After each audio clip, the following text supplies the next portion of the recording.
안녕하세요. 김태훈의 현명한 투자자 방송 시작하겠습니다. 오늘은 RF셈에 대해서 좀 말씀을 드리겠는데요. 이 업체는 ECM 반도체라고 해서 스마트폰에 들어가면 마이크로폰에 들어가는 반도체를 만드는 회사입니다. 그러다 보니 이 스마트폰 업체에 납품하는 게 거의 많았죠. 그러다가 이제 신규 사업으로 LED 조명 사업을 했는데 이 LED 조명 사업이 꾸준히 성장을 해오다가 여전히 규모의 경제를 달성하지 못해서 수익을 내지 못했습니다. 그래서 급기야 이 LED 조명 사업 부분을 따로 떼어내서 이 부분을 따로 매각을 하려고 준비를 하고 있었죠. 하지만 뒤에 설명하겠지만 이게 이 주식 매수 청구권이 많이 들어오는 바람에 결국 실패했습니다. 그래서 지금 이 업체 같은 경우는 지금 4년 연속 영업 적자를 기록하고 있기 때문에 내년 감사보고서가 나올 때는 아마 관리 종목으로 지정될 가능성이 큽니다. 그만큼 RF세미는 자기 사업에서도 수익을 제대로 못 내고 좀 망가진 그런 상황이에요. 그리고 지금 현재 이 최대주주는 진평전자라는 회사로 바뀌었는데요. 이 회사는 진평전자라는 회사는 LFP 배터리를 만드는 회사고, 그렇기 때문에 이 진평전자 때문에도 이 RF세미가 이 LFP 배터리를 만드는 쪽으로 이 사업을 변경할 것이다 라는 말을 듣고, 또 실제로 신규 사업으로 LFP 배터리 사업을 하겠다고 했습니다. 근데 하겠다고 한 것만 지금 나와 있지 실제로 사업을 하고 있지 못하죠. 왜냐면 거기에 대한 기술 개발을 아직 못했다고 얘기를 하고 있으니까요. 그래서 이 LFP 배터리 사업을 언제 할지, 그리고 언제 수익을 발생시킬지는 모르는 일입니다. 자, 지금 현재 이 회사가 이슈가 되고 있는 건 전환사채 때문에 그렇습니다. 이번에 전환사채를 발행해서 400억을 지금 시장에서 조달하려고 하는데, 이 400억을 전환사채를 인수해줄 쪽이 블랙펄 이게 투자조합이죠. 투자조합제에서 계속 연기를 해와서 이 전환사채 발행이 실패할 수도 있다 이런 말들이 나왔는데요. 이게 청약일이 11월 13일이고 납입일이 11월 17일입니다. 그래서 400억을 확보를 하면 이 RF세미는 일단 급한 불은 끄고 이 현금이 부족한 부분은 어느 정도 이 400억이라는 돈을 조달하면서 한숨을 돌리게 됐습니다. 근데 이거를 결국은 블랙펄 투자조합 쪽에서 인수를 못 해주고 신한투자증권이 400억을 이 투자해 주기로 한 겁니다. 그래서 이걸 인수해 주기로 했는데, 이거를 한꺼번에 400억을 다 주는 게 아니라 이 연도별로 이 사용 기한을 정해뒀어요. 150억, 150억, 100억 이런 식으로. 그래서 실질적으로는 이게 일종의 대출이 아니냐 이런 말이 나옵니다. 전환사채를. 그래서 좀 특이한 케이스이긴 합니다. 네, 그리고 또 6회차 전환사채 같은 경우 200억인데 이거는 이제 블랙펄 3가 인수해 주기로 했고요.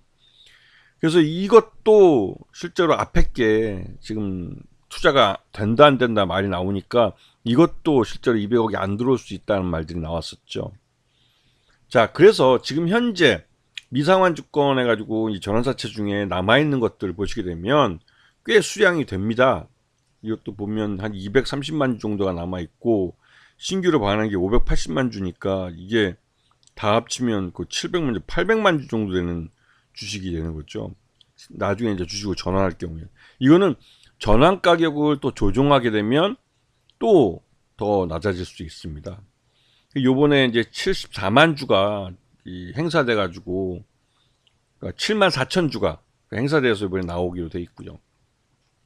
그래서 요번에 이 회사가 RF세미가 LFP 배터리 쪽 사업을 한다는 게, 우리가 일반적으로 알고 있는 전기차 배터리 쪽에 이제 LFP 배터리가 아니라 이 골프장에 가보면 카트나 아니면 이제 전기 상용 트럭이죠. 1톤짜리. 그리고 스쿠터에 들어가는 거, 전기 자전거에 들어가는 거, 잔디깎기에 들어가는 거, 이런 쪽에 사용되는 LFP 배터리를 생산해서 유통을 하겠다는 거예요. 그런데 아직까지 이 생산 방법에 대해서는 연구를 계속 하고 있다고 해서 아직 RF세미가 이 LFP 배터리 사업을 본격화한 것 같지는 않습니다.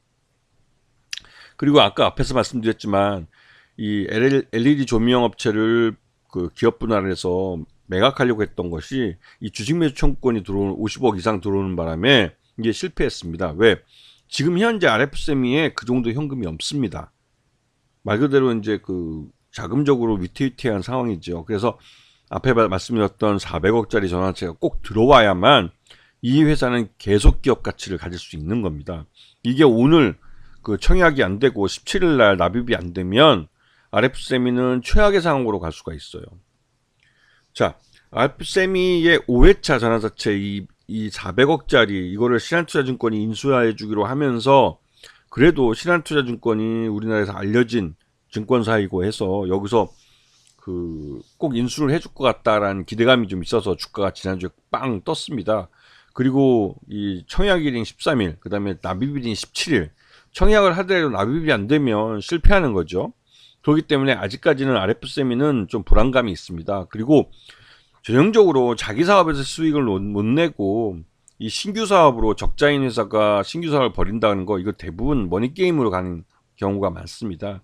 그리고 여기에다가 RF세미에다 200억 제3자 배정 유상자를 해주고 들어온 진평전자도 솔직히 좀 그 중국 업체이긴 한데 색안경을 끼고 볼 수밖에 없는 그런 부분이 있기 때문에 이 RF세미는 전형적인 머니게임 업체가 될 가능성이 커요.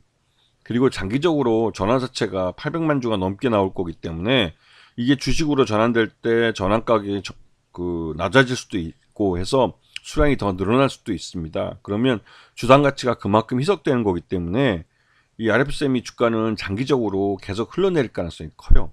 그래서 이런 종목들은 대단히 조심하셔야 됩니다. 그래서 LF 배터리가 지금 시장에서 핫한 아이템이긴 한데 그런 핫한 사업을 적자인 회사가 하는 거하고 흑자인 회사가 또 기존에 배터리를 해왔던 LG 엔솔이나 뭐 삼성 SDI 같은 업체들이 LF 배터리 사업에 뛰어드는 거하고 전혀 별개의 사업을 하던 업체가 LF 배터리에 뛰어드는 거하고 같은 걸로 볼 수는 없는 거죠.